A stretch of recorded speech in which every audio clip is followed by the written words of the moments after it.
안녕하십니까. 2025년 4월 6일 최병무 이펙트 시작하겠습니다. 자, 윤석열 대통령이 사실상 이제 뭐 정치권에서 퇴장했죠. 자, 그 이후 국민의힘의 모습. 앞으로는 민주당보다는 아마 국민의힘의 모습이 국민들의 관심을, 이 관심이 꼭 뭐 우호적인 관심이다 이렇게 단정하지는 않습니다. 그러나 관심이 증폭될 것은 분명하다. 그건 왜 그러냐면 민주당은 이미 이재명 대표라는 사람으로 후보가 정해진 것이나 마찬가지이기 때문에. 근데 국민의힘은 그렇지 않거든요. 이거는 어느 정당을 좋아하느냐와 물론 관련이 있지만 그렇지 않은 중도층도 국민의힘은 불확실성이 있는 거고 누가 될까? 뭐 이렇게 돼서 관심도가 올라가게 될 것이고 민주당은 이재명이니까 그러면 이재명의 대항마가 누구냐? 이런 구도로 앞으로 대선이 전개가 될 것으로 보인다. 그래서 이제 국민의힘의 움직임이 주목이 될 수밖에 없는데 홍준표 대구시장 어제죠? 페이스북에다가 이런 글을 올렸습니다.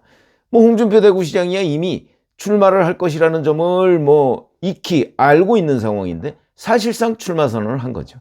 우리에게는 탄핵 논란에 더 이상 휩쓸릴 시간이 없다. 치유의 시간은 하루면 족하고 우리는 다시 일어서야 한다. 이렇게 얘기를 했습니다. 그러니까 어제면 그 헌재의 탄핵 심판 인용 결정이 나온 하루 뒤죠. 자, 이제 끝났다. 그러니까 어제부로 다시 일어서야 된다. 정치인다운 표현이다. 이렇게 생각을 합니다. 자, 그 다음에 윤석열 전 대통령 탄핵 사건은 당부를 떠나, 그러니까 옳고 그름을 떠나서 이제 과거가 됐다. 정권 교체, 정권 연장이라는 상투적인 진영 논리의 틀을 벗어나 전혀 새로운 대한민국, 공존 공영의 대한민국을 만들어야 할 때다. 30여 년 정치 인생의 마지막 사명으로 생각하고 철저하게 준비해왔다. 다음 주부터 그 절차를 차례로 밟아 국민 여러분 앞에 다시 서겠다. 이렇게 얘기를 했습니다. 다음 주라는 게 이제 오늘부터 시작되는 이번 주를 얘기하는 거죠. 그러니까 이번 주에 이제 공식적인 출마 선언 뭐 이런 거를 이제 하면서 준비를 이제 그때는 뭐 준비에 착수하는 거죠. 지금까지도 드러내지 않고 아마 준비를 해왔을 것이다. 그런데 홍준표 대구시장의 경우에는 우리가 익히 예상해왔던 사람인데 이제 김문수 고용노동부 장관 각종 여론조사에서 지금 현재의 여권 이제 여당은 없습니다만 국민의힘 진영에서 지지율 1위 물론 그게 이제 확장성 논란을 불러오고 있습니다만은 지지율 1위의 김문수 고용노동부 장관 어제 의미 있는 정치적 행보를 했습니다.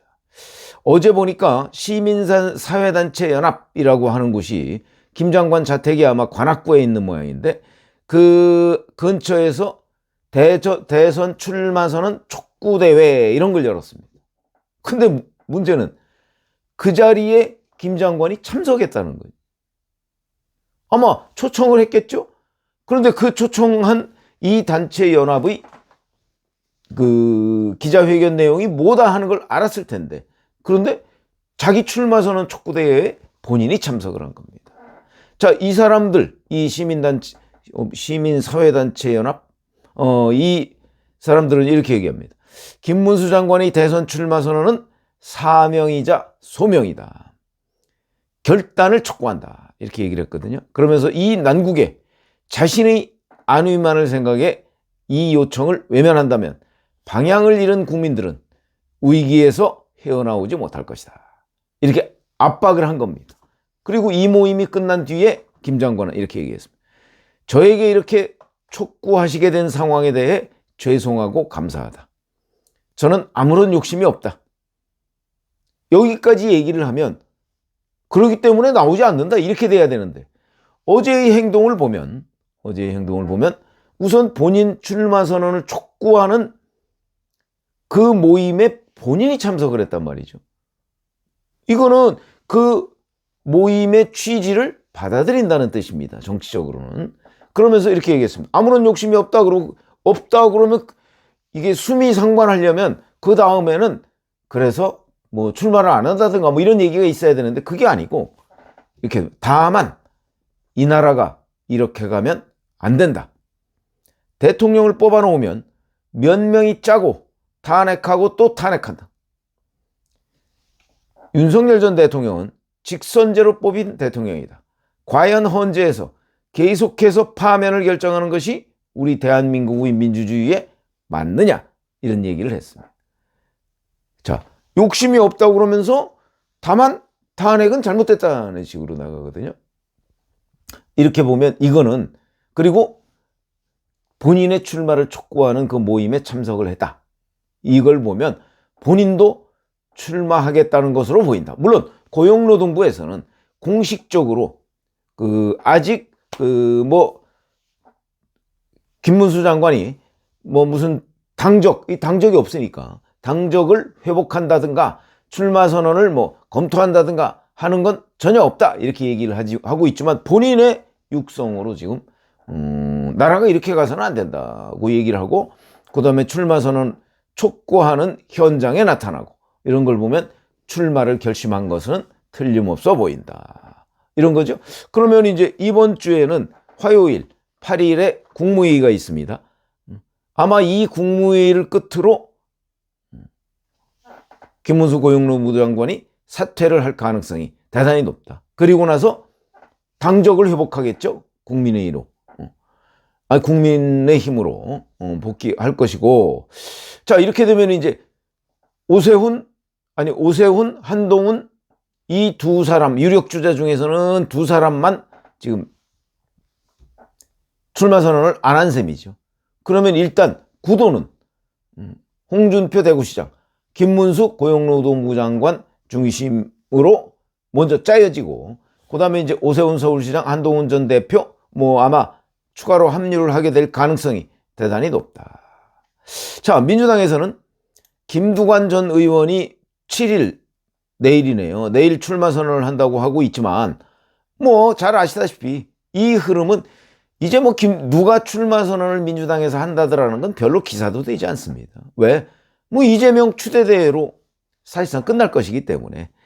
그래서 기자들 입장에서 보면 별로 기사도 안 된다. 되더라도 저 어디 구석에 처박아 놓는 기사가 된다. 기자들은 그렇게 표현을 합니다. 그러니까 저는 신문 기자를 했기 때문에 신문 지면으로 보면 저 어디 이렇게 눈에 띄게 들어가지 않습니다. 왜? 별로 의미 없는 얘기니까. 이미 민주당은 이재명으로 사실상 확정된 거 아닙니까? 그러니까 신문 지면상으로 보면 크게 눈에 띄는 곳에 그 기사가 실리지가 않는다. 다만 이럴 수 있겠죠. 민주당의 대선 후보가 이재명 대표가 아니다, 이러면 그게 어마어마하게 일면 톱으로 갈 겁니다. 이런 게 바로 기자가 국민의 관심을 대신해서 어찌 보면 기사의 경중, 무게를 우리가 가늠해보는 그런 거라고 볼 수 있죠. 물론 이 판단이 늘 맞는 건 아닙니다. 그리고 기자에 따라서 어느 기자냐에 따라서 조금 다를 수도 있고요. 그러나 그냥 일반적인 국민 눈높이, 상식의 관점에서 보면 이제 민주당에서는 이재명 대표가 후보가 안 된다고 그러면 어마어마하게 큰 기사지만 된다는 건 별로 기사가 되지 않는다. 반면에 국민의힘은 그렇지가 않죠. 우선 누가 출마하냐, 저부터도 누가 출마하냐는 걸 지금 말씀을 드리고 있는 중 아닙니까? 그 다음에 그렇게 되면 다 출마했냐? 아니면 그 다음에 누가 그러면 국민의힘의 대선 후보가 되느냐, 이런 거죠. 이런 거 지금 예측 못합니다. 저는 아마도 이재명 대표와 대척점에 서 있는 사람이 보다 유리하지 않을까, 이런 생각을 하고 있습니다. 대신 그 기준은 또 국민의힘 지지층의 지지를 받아야 되는 거죠. 그렇게 본다면 아마 오늘 제가 말씀드린 홍준표 대구시장이나 김문수 고용노동부 장관이 조금 앞서 있을 수 있죠. 왜? 이재명 대표의 대척점에 서 있으니까. 그리고 국민의힘 지지층의 지지를 어느 정도는 받고 있으니까. 그중에 김문수 장관 같은 경우는 지금 현재 각종 여론조사를 보면 압도적이진 않지만 국민의힘 지지층 중에서는 가장 높은 지지를 받고 있으니까. 그러니까 관심을 갖게 되는 거죠. 그러나 결과는 예측을 못한다. 왜?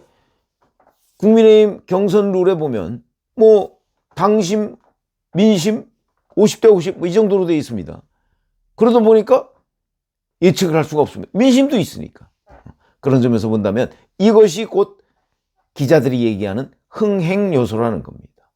결과가 뻔한 거와 결과가 뻔하지 않고 경쟁을 통해서 뭔가를 만들어내는 정당과 그 차이가 대단히 많죠. 그리고 이 결과가 뻔하지 않은 그걸 만들어내는 과정에서 국민적 관심이 모아지는 거고, 이게 사실상 국민의힘 대선 후보의 선거운동으로 연결이 됩니다. 물론 그 결과로서 분열이 된다. 그렇게 되면 또 아주 좋지 않은 뭐 결정적인 그 어떤 패배 뭐 이런 게 징조다 이렇게 얘기를 할 수가 있겠지만, 그것만 막는다면 적어도 경쟁은 관심을 불러일으키는 데는 아주 좋은 호재다 이렇게 보실 수 있는 거고요. 지금 여기서 국민의힘이 분열을 한다? 그렇게 하기도 시간도 없고 쉽지도 않습니다. 동력도 없습니다. 아마 그래서 지금부터 이제 날짜 벌써 4일부터 해서 이틀 지났습니다. 그럼 58일 남은 겁니다. 대선이 뭐 6월 3일이 유력하다고 하지만 뭐 그 일주일 전쯤 될 수 있거든요. 뭐 5월 27일이나 이때쯤 될 수도 있으니까. 그렇게 되면 정말 얼마 안 남은 겁니다. 그렇기 때문에 지금 현재 뭐 갑작스럽게 신인이 뭐 누가 나온다 이건 불가능하고요. 지금 현재 있는 사람 중에서 경쟁을 통해서 국민들의 관심을 모을 수 있으면 그게 최선이다 이렇게 보고요. 이런 여건은 뭐 제가 조금 뒤에 또 별도로 박근혜 전 대통령 탄핵 사건 이후의 문제와 이제 좀 비교를 해가면서 말씀을 드리겠지만, 뭐 그때보다는 낫고요. 환경이. 그렇기 때문에 뭐 지금 물론 제가 늘 말씀드리지만 이재명 대표가 압도적으로 유리하다는 점은 인정을 해야 된다고 제가 말씀드렸습니다. 그러나 정치라는 거는 반전이 있을 수 있기 때문에 그 반전을 만들어 나가는 과정이 대단히 중요하고요. 지금부터는 사실 이재명 대표가 차지하고 있는 부분이 있습니다. 그 부분 외에 나머지 부분을 어떻게 조직화해 나가느냐 하는 데에 승패가 달려 있다고 봅니다. 자, 뭐 국민의힘으로서는 뭐 윤석열 대통령 탄핵에 대한 책임론 뭐 이런 것들을 해소할 필요도 있지만 그럴기에는 시간이 없습니다. 그러니까 이 시간을 최대한 단축하고요. 그 다음에 국민의힘이 그럼 그동안 손 놓고 있었느냐? 제가 알아보니까 뭐 그 정도는 아니고 플랜 B는 차근차근히, 그러니까 그 경선 준비는 차근차근히 해왔다. 이 뭐 사무처나 뭐 이런 데 중심으로. 그러나 뭐 지금부터 예를 들어서 그런 준비가 조금 미흡하다고 할지라도 이거는 뭐 어차피 그 경선 주자 중심으로 움직이는 거기 때문에 경선 주자들이 아마 이번 주 내로는 윤곽이 확실하게 전부 다 드러날 겁니다. 그러니까 홍준표 대구시장, 김문수 고용노동부 장관 외에 오세훈 서울시장을 어떻게 할 것이며, 그 다음에 한동훈 전 국민의힘 대표, 그 다음에 유승민 전 의원 다 아마 그리고 그 이외에도 또 있을 수 있죠. 뭐 국민의힘 의원들 중에 뭐 혜성같이 나타나는 사람이 있을 수 있고, 만약에 그 사람이 더 눈길을 끈다 그러면 새롭게 이 경선팀에 합류를 할 수도 있다. 전혀 뭐 배제한다 이럴 필요는 없다. 지금부터는 어차피 국민의힘은 거의 백지 상태에서 민주당과 달리 출발을 하고 아마 그런 점들이 국민들의 관심을 모으는 계기가 되지 않을까 싶습니다. 그래서 오늘은 김문수 고용노동부 장관의 출마 채비에 대해서 말씀을 드렸습니다. 고맙습니다.